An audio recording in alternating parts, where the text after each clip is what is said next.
Often in videos, I ask designers to send me their designs as a way to promote them, drive some traffic to them, maybe they can make some sales. It's also content for me and a way to appear that I'm not a complete trash human. If you're watching this on my crypto channel, this is from my 3D print channel, and it has heavily to do with cryptocurrency somewhat, so I'm posting it here as well. If you'd like to check me out over on my 3D print channel, links in the description below. Subscribe over there if you like, if you plan on watching anyway. If you don't, then don't subscribe, but enjoy it. I'm much more active there, and it's a good time. I was sent this design from my dear friend Christian, a subscriber and a designer. Now, it's a pantograph device that is largely 3D printed and used to inscribe small text or designs into metal. He sent this knowing I also operate a largely derelict crypto channel. If you're unfamiliar with crypto stuff, congratulations, I envy you. Self-custody of funds is kind of a thing. Now, in order to do this, you have to secure your funds on various types of wallets. Now, should you say lose access to your wallet, you can usually recover it with something like a seed phrase or private keys. Usually you write these down on a piece of paper, put them in the safe, and if you lose your wallet, you can use that to recover. But you got to keep them super secure because anyone can get their hands on it, use it to recover the funds, and suddenly all your stuff's gone. But paper copies of these things are susceptible to the elements and time. So engraving these onto a piece of metal is a great solution. And since you can't trust your local metal engraver guy to do it and also not steal your $100 worth of CASP,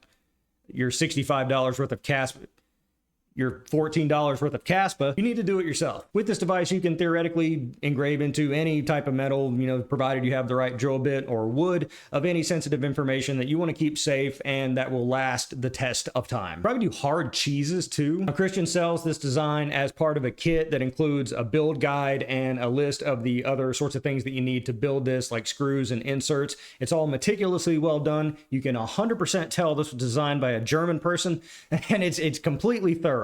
I started the parts here on my FlashForge 85M Pro, which has really performed solidly every time I've used it. I'm doing some of the parts in ABS here. For the rest of the parts, I did some on my FL Sun S1 Pro and some here on my Bamboo P1P. Now, I chose the Bamboo and the FlashForge because they give a very high quality of print every time I use them. I did some on the S1 in hopes of sort of testing it because I've only really done an engineering filament in it before. The Delta printer is very, very fast, but it leaves a lot to be desired in the quality department. I tried dialing down the speeds a little bit to achieve a better result.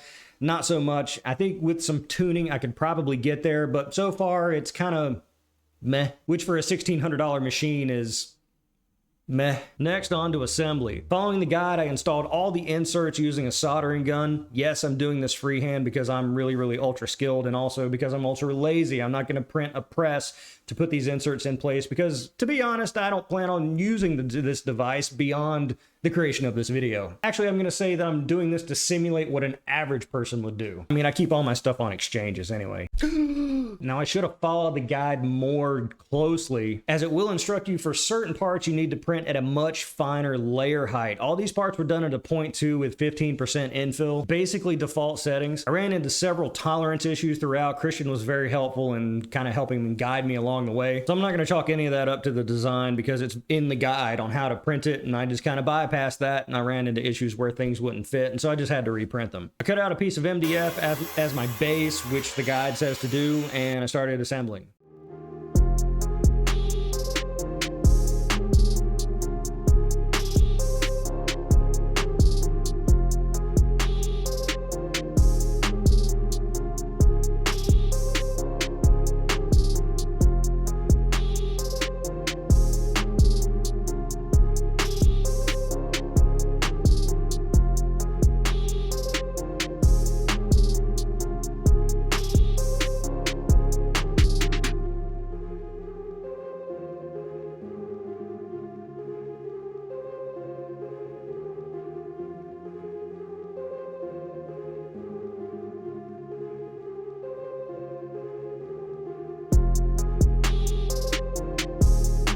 Now, when I ordered my components, I got these, which are business card sized pieces of aluminum, and they are far too thin to engrave upon. I'm going to hang on to these to do some laser engraving projects later, but for the stock I'm going to engrave upon, I just picked this piece up from Lowe's. It's a 2-inch wide piece of aluminum stock, and that's why it doesn't really fit into the clamp, at least without some encouragement. The guide section has a thorough piece on how to set the depth of your drilling tool, and that's where I kind of realized that maybe I could benefit from a better bit or a finer bit. I'm thinking the ones that I got simply aren't fine enough. They're a bit chonky for this application. But let's keep going and see what I can do.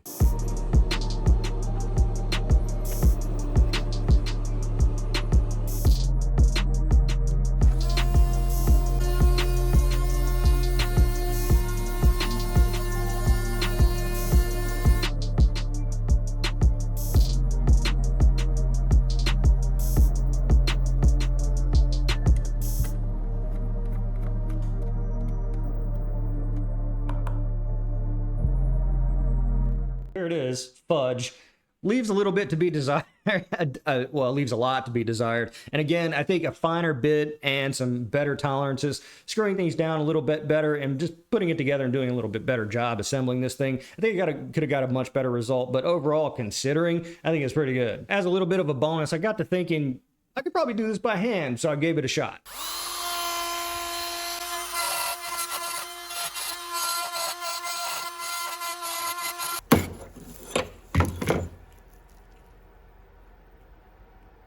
How about that?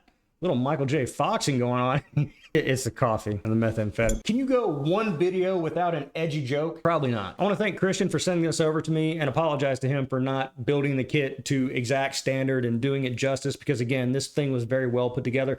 That is to say, I would apologize to him if Germans had emotions at all and understood the concept of an apology. I like to say that's a joke because Germans don't have a sense of humor either. It's almost like they got rid of all the funny people a long time ago. He clearly spent a lot of time assembling this, putting this together, testing it out, and making a device that's super duper cool, especially for people that want to engrave something into metal that they can't let anyone else do.